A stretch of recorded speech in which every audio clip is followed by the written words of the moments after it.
Este vídeo ha sido posible gracias a Manscaped. Luego os doy más detalles, pero antes, vamos con nuestra historia de hoy.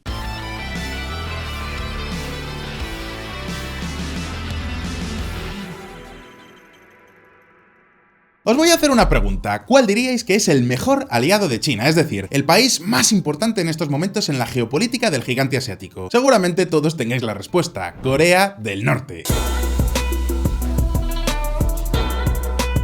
Y sí, tenéis razón, Corea del Norte es el único país con quien China tiene una alianza militar desde 1961. Es decir, que, al menos en teoría, si alguien atacara a China, Corea del Norte tendría que salir en su defensa y viceversa. Pero por lo demás, seamos honestos, Beijing lleva años distanciándose de Pyongyang. Vamos a ser claros, en realidad Corea del Norte no tiene nada que ofrecer a China más allá de dolores de cabeza, pero eso es otra historia para otro vídeo. Lo cierto es que no hay ningún medidor objetivo de la amistad, pero sí podemos encontrar algunas cifras que ayudan a entender lo bien que se llevan unos países con otros. Por ejemplo, el comercio de armas. Pensadlo así, un estado solo vende armas a un país en el que confía. Y la pregunta es, ¿quién es el principal importador de armas chinas? Pues atentos a esta gráfica porque os va a sorprender.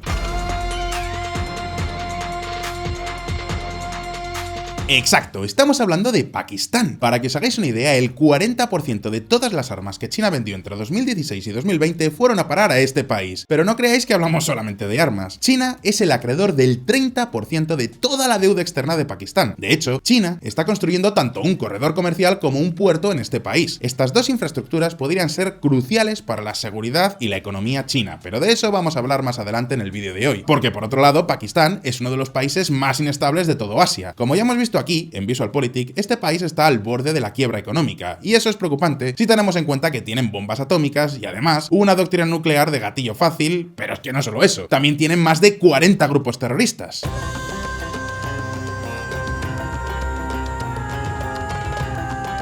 Sí, habéis oído bien, Pakistán es el hogar de alrededor de 45 grupos terroristas distintos, dicho de otra forma, que es todo un avispero y a la vez es un aliado cada vez más importante de China. ¿Podríamos decir que es el mejor aliado de Beijing? Pues, de nuevo, no existe un medidor objetivo de la amistad, pero desde luego podemos decir que es uno de sus aliados más importantes y a la vez más inestables. La pregunta es, ¿por qué? ¿Hasta qué punto estas relaciones son un problema para Occidente? ¿Puede China acabar de una vez por todas con el terrorismo en Pakistán? Hoy vamos a responder a estas preguntas, pero antes, este año a la Navidad se ha adelantado en VisualPolitik. Acabamos de recibir el Performance Package 4.0 de Manscaped. Vamos a echarle un vistazo. Este kit de higiene y afeitado de Manscaped cubre todas tus necesidades, desde la cabeza hasta los pies, literalmente. Para empezar, incluye la joya de la corona, la recortadora impermeable inalámbrica Lawnmower 4.0 con su tecnología avanzada Skin Safe, que nos ayuda a evitar cortes y enganchones en las zonas más sensibles del cuerpo. Viene con una luz LED muy práctica a la hora de afeitarse en esas noches frías y oscuras de invierno. Además, este kit incluye también el Weed Whacker, la recortadora para el vello de la nariz y las orejas con cuchillas giratorias de 360 grados. En el momento en el que empieces a usarla te darás cuenta de que no sabrás vivir sin ella. Pero esto no es todo. Además, en este kit encontrarás el desodorante íntimo Crop Preserver y el spray tónico Crop Reviver. Y además, por si todo esto fuera poco, también recibiréis dos regalos, esta bolsa de aseo y este boxer de Manscaped antirrozaduras. Pero esperad un momento porque ahora viene lo mejor. Si vais a manscaped.com y utilicéis el código VPES, conseguiréis un 20% de descuento más el envío internacional gratuito, además de estos dos regalos. Encontraréis todos los detalles en la descripción. Y ahora sí, vamos a ver un poco de historia.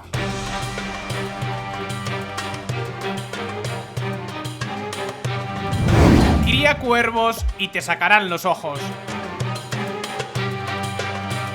Pakistán es uno de los 7 istanes, es decir, esos 7 países cuyo nombre termina en istán. Ahora bien, ¿sabéis de dónde viene exactamente el nombre de este país? Pues aunque no lo parezca, es un acrónimo. Estos nombres que veis por aquí son las principales etnias que conviven en Pakistán. P de Punjabi, A de Afgania, K de Kashmir, C de Sindh y TAN de Balochistan.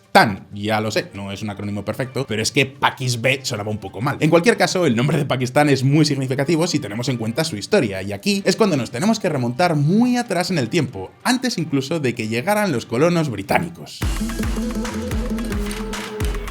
Veréis, lo que hoy conocemos como Pakistán estaba dividido entre diferentes grupos étnicos. Dicho de otra forma, no existía ningún sentimiento de pertenencia a una nación llamada Pakistán. Esto era un territorio poblado por distintas etnias que tenían muy poco que ver entre ellas. El grupo más grande era el Punjabi, pero también estaban los pastunes, los sindís, los saraikíes o balochis en el territorio. Cada grupo además hablaba diferentes lenguas. Por ejemplo, los Punjabi hablaban y siguen hablando Urdu, que es además la lengua oficial de Pakistán. De repente llegaron los británicos y colonizaron todo lo que ahora es Pakistán, India y Bangladesh. Un mosaico gigantesco de culturas y etnias distintas. Después, estos territorios se independizaron. Tras varias guerras, terminamos teniendo lo que ahora conocemos como Pakistán. Un intento de crear una nación juntando distintas etnias, vamos a decirlo claro, con calzador. Conclusión: Pakistán nunca ha resuelto sus tensiones étnicas y religiosas. Y ya sé lo que os estaréis preguntando muchos, pero ¿por qué Pakistán se lleva tan mal con la India? Pues precisamente por uno de esos conflictos religiosos.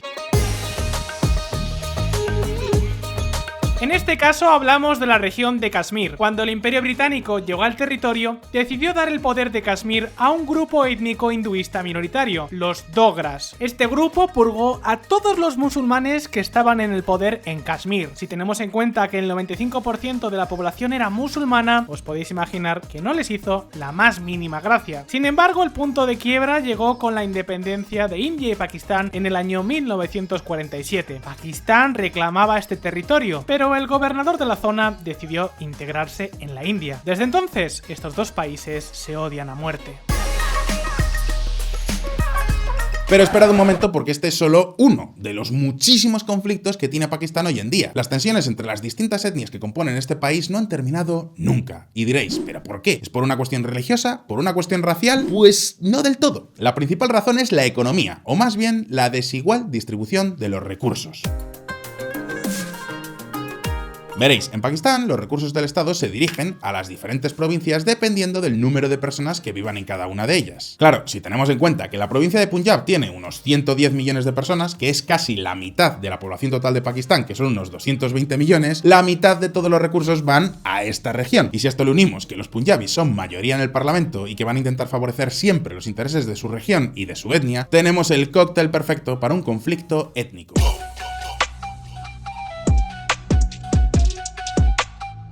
Por ejemplo, los saraikíes viven en el sur de Punjab y se quejan de que no les llegan recursos, pero los pastunes, que también están en este país, también se quejan de lo mismo, de que no les llegan recursos. Pero sin duda alguna, el estado más desamparado es Balochistán, en el sur del país. Balochistán es la región más grande en territorio, pero solo un 5% de la población vive por aquí. Por eso también es la región que menos recursos recibe. Pero no solo eso, los punjabis que viven en esta región se hicieron con muchas de las tierras que pertenecían a los balochis. Además, desde la capital del país, Islamabad, han intervenido en la política regional con mano de hierro. Conclusión: en el año 2000 nació un grupo terrorista que es el Ejército de Liberación de Balochistán. Desde entonces es normal encontrarse con noticias como esta. El Ejército de Liberación de Balochistán reivindica el atentado de Karachi y la primera mujer suicida. La explosión arrasó una furgoneta en el interior de la Universidad de Karachi, en el sur de Pakistán. El BLA afirmó que el atentado fue perpetrado por una mujer suicida. Exacto, todos estos conflictos étnicos han dado lugar a un enorme catálogo de grupos terroristas, pero por si esto fuera poco, el ejército de Pakistán ha apoyado a muchos de estos grupos. Y diréis, venga ya, Fonseca, ¿pero qué interés puede tener el ejército de un país para apoyar a grupos terroristas? La respuesta está en la India, el archienemigo de Pakistán. El ejército pakistaní tiene una estrategia muy curiosa para luchar contra la India. Una estrategia que además tiene un nombre muy descriptivo y a la vez poético: desangrar a la India con 1000 cortes. Esta estrategia consiste en apoyar grupos insurgentes dentro de la India para desestabilizarla. Desde entonces nos encontramos con decenas de grupos terroristas de nombre impronunciable que operan en Kashmir: Lashkar-e-Taiba, Hizbul Mujahideen o Jaish-e-Muhammad, entre otros. Por ejemplo, Lashkar-e-Taiba es el responsable de los mayores ataques terroristas que ha sufrido la India, incluyendo el atentado de Mumbai de 2008, donde murieron 170 personas. ¿Y qué problema tiene esta estrategia para Pakistán? Pues simple y llanamente, cría cuervos que te sacarán los ojos. Fijaos en estas cifras. Como ya os podéis imaginar, financiar a grupos terroristas es un arma de doble filo. Ahora, Pakistán es un avispero con decenas de grupos armados y montones de víctimas. Y no solo hablamos de un problema de seguridad, también se trata de un problema económico, porque a fin de cuentas, ¿quién va a montar empresas en un país donde en cualquier momento le pueden poner una bomba? Pero de la economía de Pakistán ya hemos hablado en vídeos anteriores. Ahora vamos a hablar de un actor muy importante en el desarrollo del terrorismo pakistaní. Y diréis, ¿de quién estamos hablando? Pues nada más y nada menos que de Estados Unidos. Y diréis, ¿cómo? ¿Pero qué interés tiene Washington en financiar grupos terroristas en Pakistán? Pues ahora mismo lo vamos a ver. El legado de John Rambo.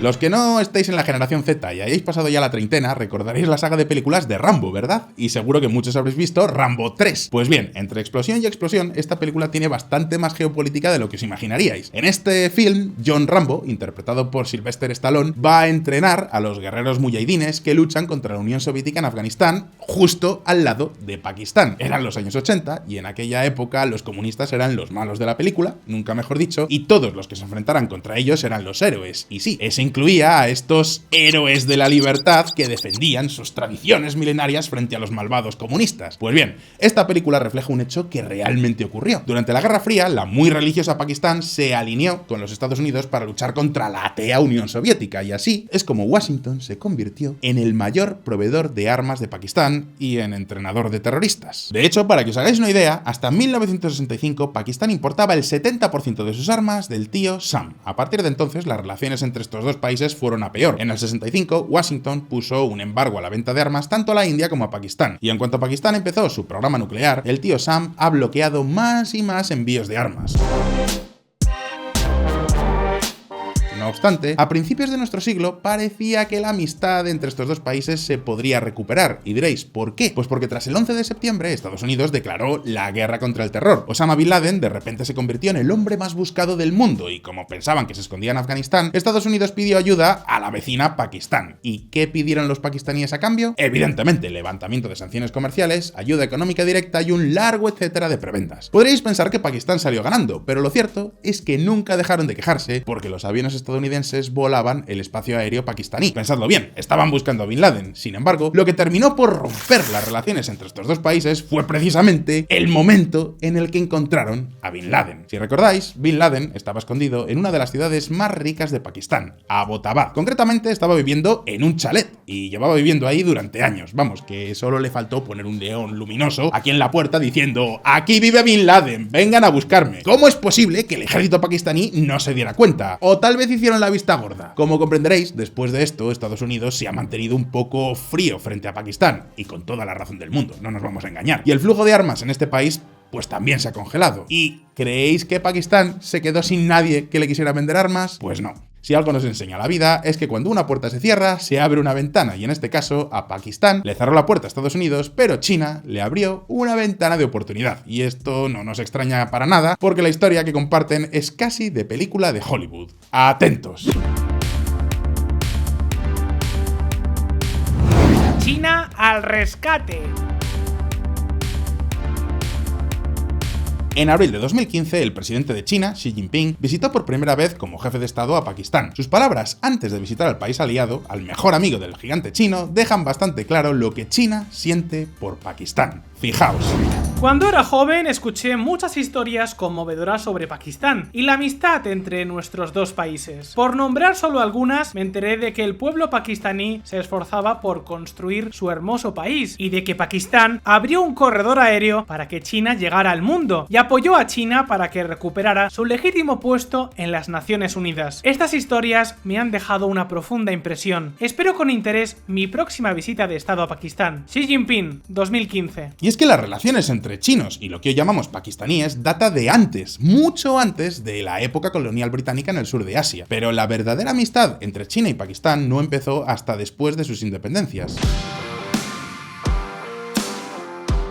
Pakistán fue uno de los primeros países en reconocer a China como nación. Además, también aceptó la delimitación de su frontera norte que proponía China con Xinjiang. Y por si fuera poco, China ha apoyado a Pakistán en sus guerras contra la India, antagonista de ambos países. ¿Recordáis cuando os decíamos que en 1965 Estados Unidos le cortó el grifo de armas a Pakistán? Pues bien, China fue corriendo a sustituir al tío Sam, y entre 1965 y 1973 el 60% de todas las armas que importó Pakistán fueron chinas. Y aunque hoy ya no se mantenga ese 60%, el 40% de todas las armas que importa Pakistán siguen viniendo del gigante asiático. Y además es que importan de todo: tanques VT-4, vehículos aéreos no tripulados, submarinos, cazas JF-17, vamos, que sin medias tintas. Y tan sin medias tintas, porque su comercio no solamente es de armas, sino de todo lo que os podáis imaginar. Pakistán forma parte del proyecto Belt and Road, es decir, la nueva ruta de la seda china, y China ha decidido premiar a su fiel aliado con la joya de la corona de esta iniciativa.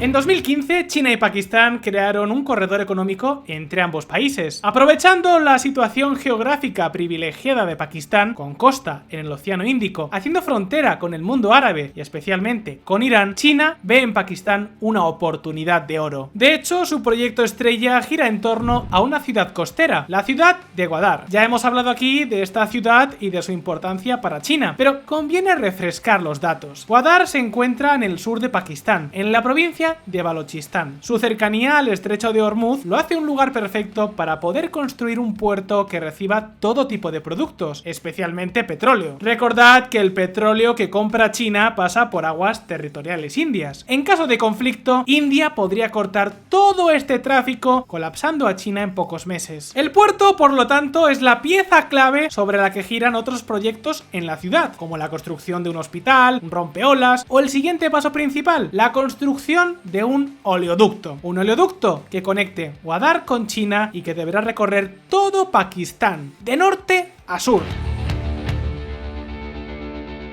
Pero no tan deprisa. ¿Dónde hemos dicho que está esta ciudad? En Balochistán, en esa región turbulenta donde está el Ejército de Liberación de Balochistán, el mismo que en abril de este mismo año asesinó a 3 ciudadanos chinos.